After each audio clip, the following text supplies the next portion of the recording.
Tundu Lissu, welcome to Hard Talk. Thank you so much, Stephen, for having me. Well, we are pleased to have you here, not least because 16 months ago it looked as though you would probably die. Somehow, miraculously, you survived an assassination attempt which saw 20 bullets pumped into your body.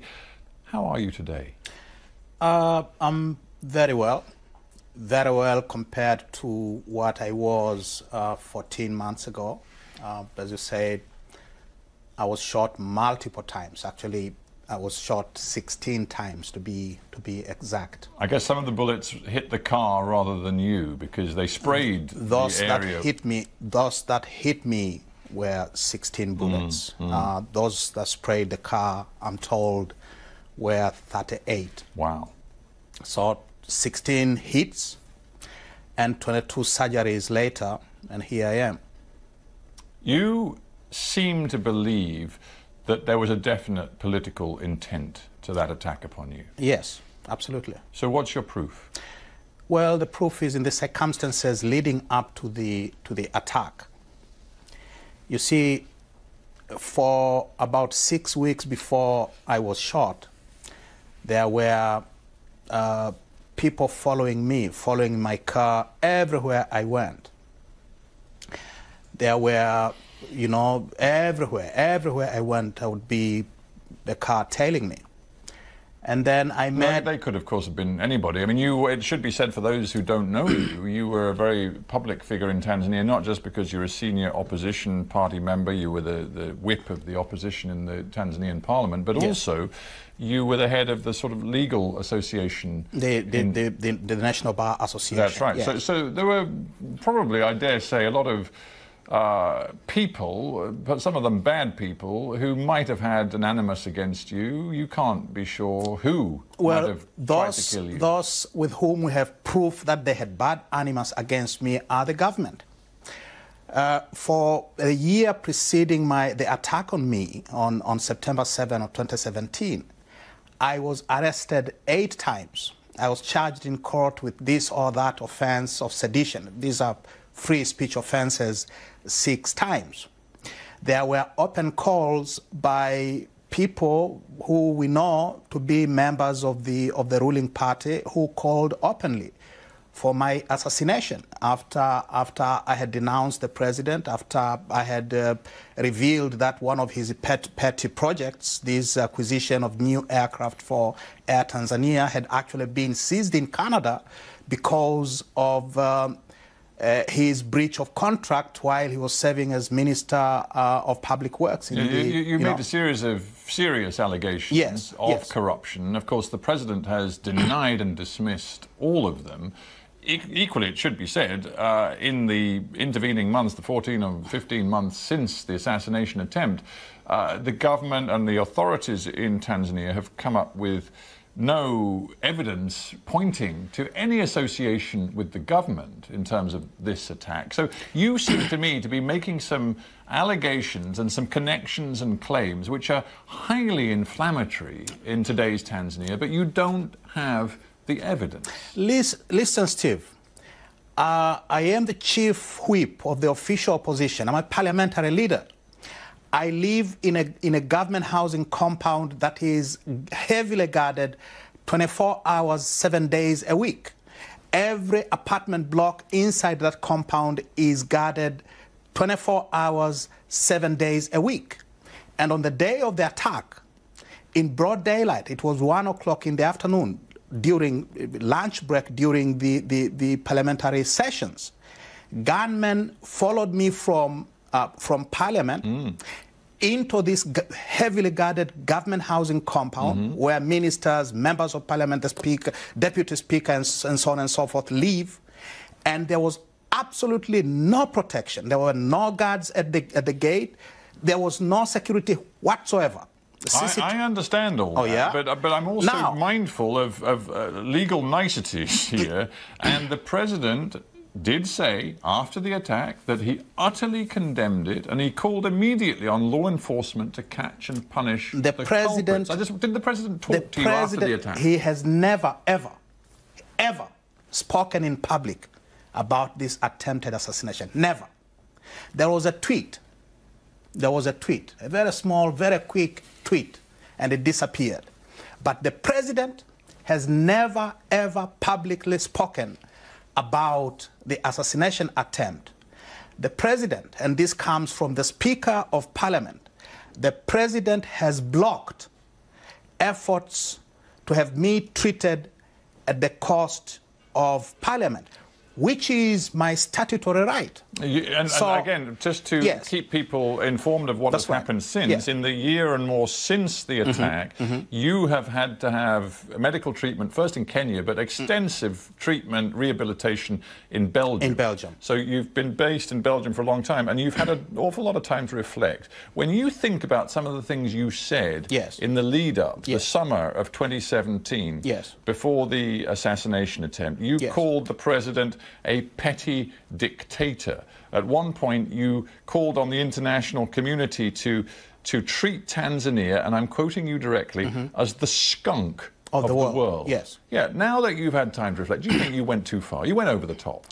Governments that kill their citizens, governments that use their security forces to target their political opponents, governments that prohibit political rights which are protected by the Constitution, governments that cause civilians to be abducted and disappear, like it was with those obnoxious Latin American dictatorships of the 60s and 70s, governments that have occasioned loss of lives, that destroy innocent lives. In the world, those governments deserve to be described as the skunks of the world. How disappointed are you that the Tanzanian people, they listen to you, they listen to the president, they weigh up the different messages, and right now the president enjoys an approval rating that is well over 50%, some measures at 70%, and there is every sign that both he and the ruling party are going to win and win big in the next round of elections? Mr. Sackur, I will say this. During the first year of President Magufuli's tenure, we were told his approval rating was in the high 80s. A year later, early last year, one of those pollsters came up with polling that showed that the president's approval rating had dropped to 61%. And you know what happened? The managing director of that polling firm had his citizenship questioned, his passport seized, and for all intents and purposes, they will never do it again. Because now, immediately after, a new statistics law was passed which says if you bring out statistics that put the government in a bad light, you are a criminal. Before we get there, just on this matter of whether the president is seen by his people to be doing a good job, let's just consider a few of the achievements of this administration, the Magufuli administration. He's promised to cut out much of the corruption in the country. We saw in the first few weeks and months of his administration thousands of ghost workers being removed from the payroll. We saw some very senior figures being removed from the Port Authority, the Revenue Service, because they had been systematically corrupt. If you ask Tanzanians today, according to all of the evidence, they feel their country is cleaner, less corrupt than it was when he took office. And in Africa, that is actually quite an achievement.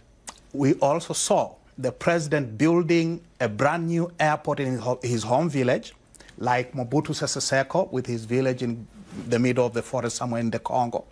We've seen the president doing, and they say it openly, that the president is purchasing aircraft for Air Tanzania Corporation. Now, that is none of the president's job. You point to some very specific instances. I point to systems. For example, there is no doubt that the Tax and Revenue Service is bringing in more today than it was before Magufuli came to power. He has, it seems, delivered on his promise to make Tanzanians pay their taxes to be a more efficient, a more responsible society and economy. And that is a really big deal. In fact, on the contrary, there was a spike, there was an increase in tax revenue during the first year in 2016, 2017, thereabout. But since then, revenues tax revenues for the government have gone down. And why?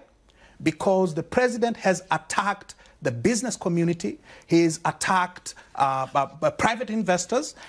Investment is drying up. And therefore, well, hang on. You say he's attacked private investors. Yes. What he's done, again, is deliver on a specific promise made to get a little bit tougher with the foreign corporates, including the huge mining companies, who have been making vast profits out of Tanzania's natural resources for years. He said he would get tougher with them. He has delivered on that. And the Tanzanian people, again, I come back to all of the polling evidence, it seems, like what he has done. Well, whose polling are we talking about here? When the president and his party and his government pass laws that prohibit independent verification of the statistics they're giving publicly, who is there to say that these figures are correct? I don't want to just stick to polls. Let's take the analysis of a respected independent observer of Tanzania, Dan Padgett. He writes on Tanzanian affairs, both at Oxford University and SOAS. He says this: Magufuli has defied the assumption that African states cannot take on big multinational corporations and win. He sought out a confrontation with the mining companies, which eventually led to Barrick Gold and others agreeing a deal that involves substantial concessions to Tanzania. Are you seriously, as an opposition, saying you don't like that? Barrick has not agreed any deal. We were told by the president himself that Barrick had agreed to pay $300 million as, I don't know what they called, like a golden handshake, I don't know. But the president himself made a statement that they have agreed to make a payment, an immediate payment of $300 million. They have not paid a penny.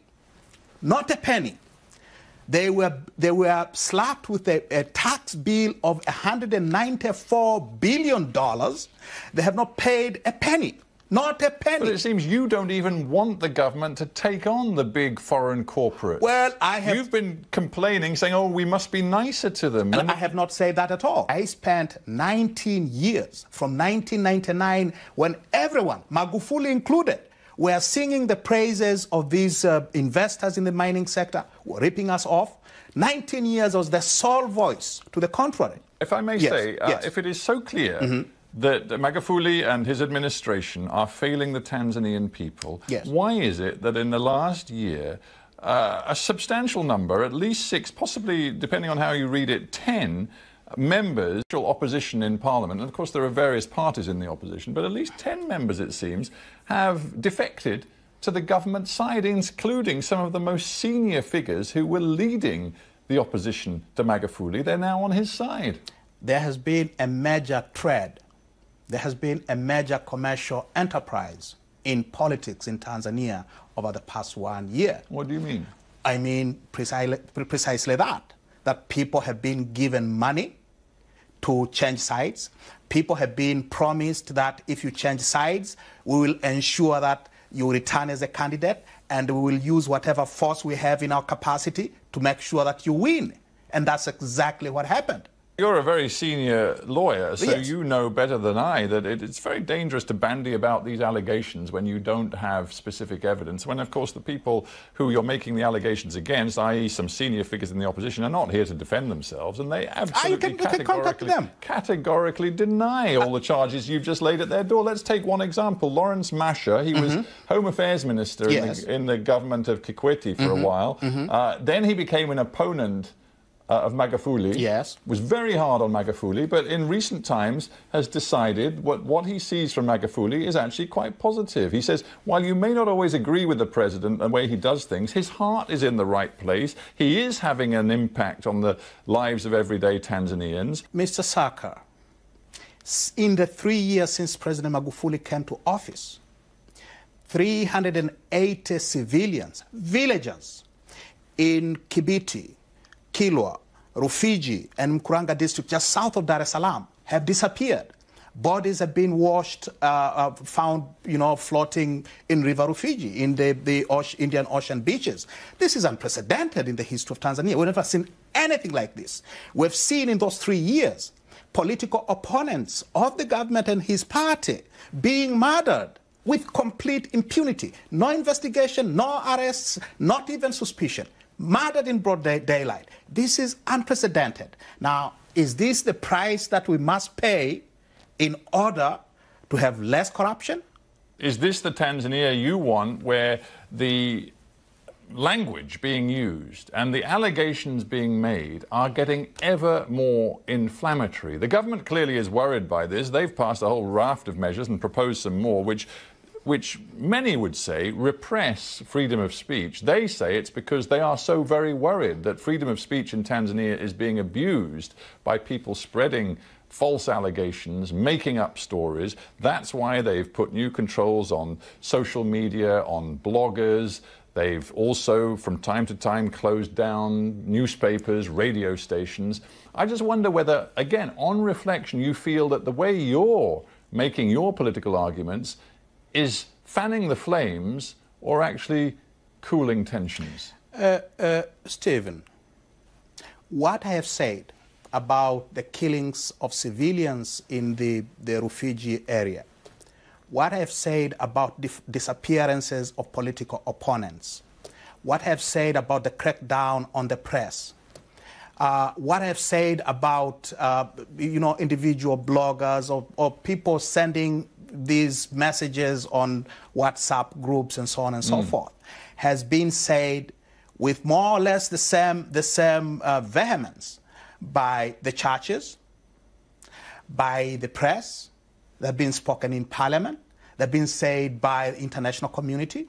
They have been repeated basically by the European Union in their recent resolution.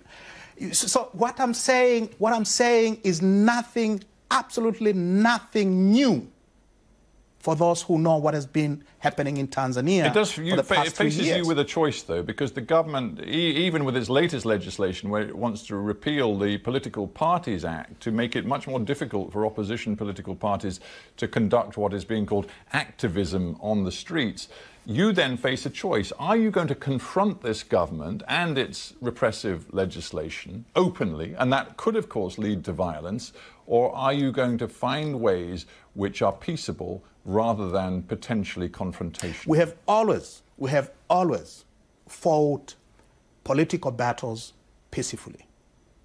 We have never, ever advocated the use of violence as a political weapon. Let's talk specifically about the reasons why the international community in the last few months has expressed grave concerns about what is happening in Tanzania and what the Magufuli administration is doing. They are particularly focused on some of the highly controversial conservative social messages and actions being made by the government. In particular, the World Bank cancelled a $300 million loan to Tanzania after the government reiterated its policy of banning pregnant girls from going to school. The EU withdrew its ambassador, and it voiced particular concern about the government's determination, it seems, to root out homosexuality and impose prison sentences of up to 30 years. That has been the law for quite some time. I know, but the government now is saying that it wants new measures to identify and punish homosexuals. So my question to you is, as a key figure in the opposition, are you prepared to speak out loudly against these repressive social measures of the current government? We are on record that the issue of pregnant schoolgirls continuing with their education is a government policy. It is Magufuli's own government policy. It is in their own party manifesto. It is in their party documents.